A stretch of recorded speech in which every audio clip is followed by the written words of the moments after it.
Hey there, Bloomers and friends. Rev Kev coming to you not from the office. I'm coming to you from my secret hideout. If I were Batman, this would be the Bat Cave.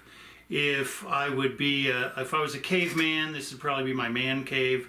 In the old parlance of clergymanses and parsonages, this would be the pastor's study. Perhaps I'll just call it my lair.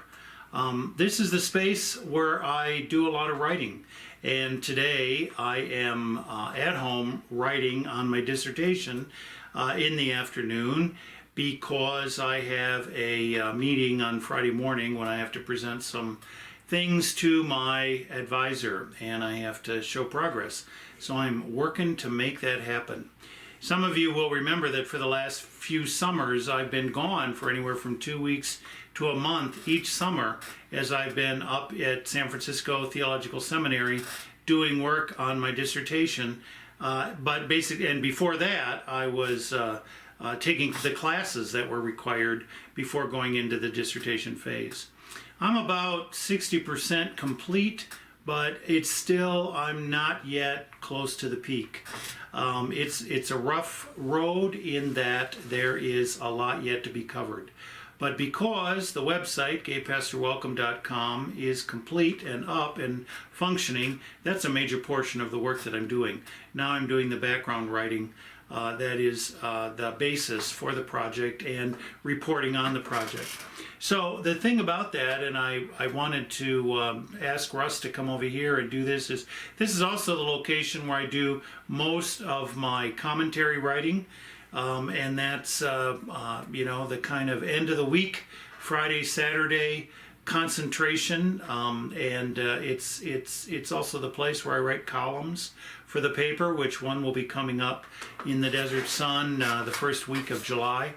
So this is a place that is also my place of doing ministry, and I appreciate very much. I'm still functioning on the laptop computer that many folks came together and helped me purchase almost 7 years ago now at the beginning of my doctoral studies, and it's still faithfully working for me. And I do know that in case that would change, I hopefully have all of my backups ready on the cloud and at Google and all of these kind of things, so I wouldn't really lose stuff. So this is the place where I do a lot of creative writing. It's also the place where I am preparing for this Sunday. Now, my dissertation is on the aspect of welcoming the gay pastor and trying to do something, have a bit of a program to be able to help a first-time gay pastor at a church that is welcoming a gay pastor for the first time, to have a program and have advice from people that have been through that process that will help people basically make the pastor be able to stick the landing and have a successful ministry. Well, that's kind of consistent with the fact that we're in World Pride Month and next Sunday is World Pride Sunday.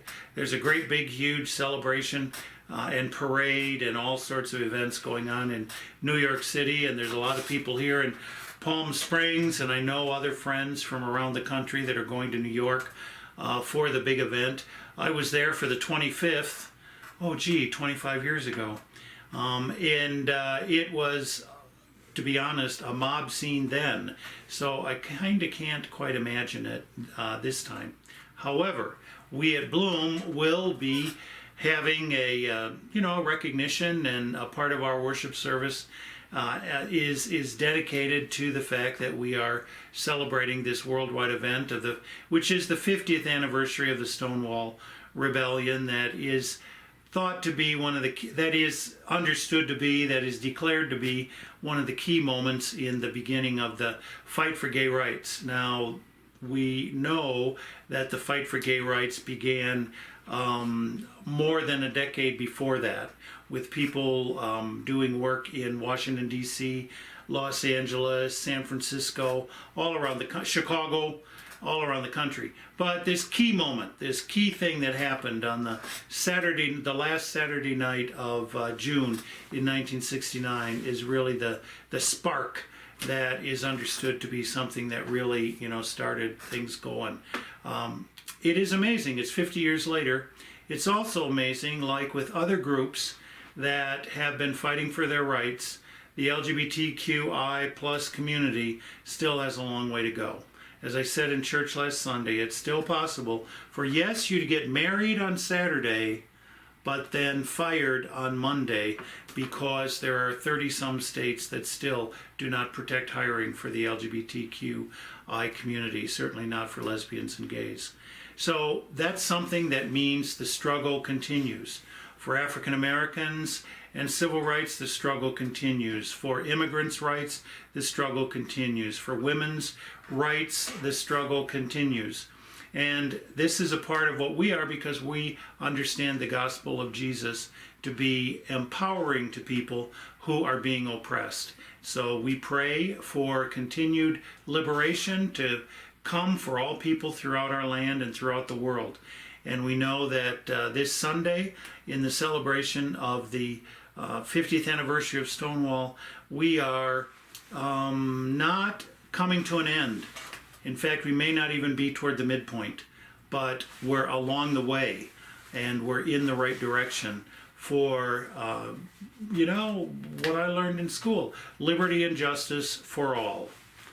I hope to see you this Sunday. If we don't see you in church, hope to see you on Facebook Live. If we don't see you on Facebook Live, please be with us in spirit. And as always, please keep us in your prayers.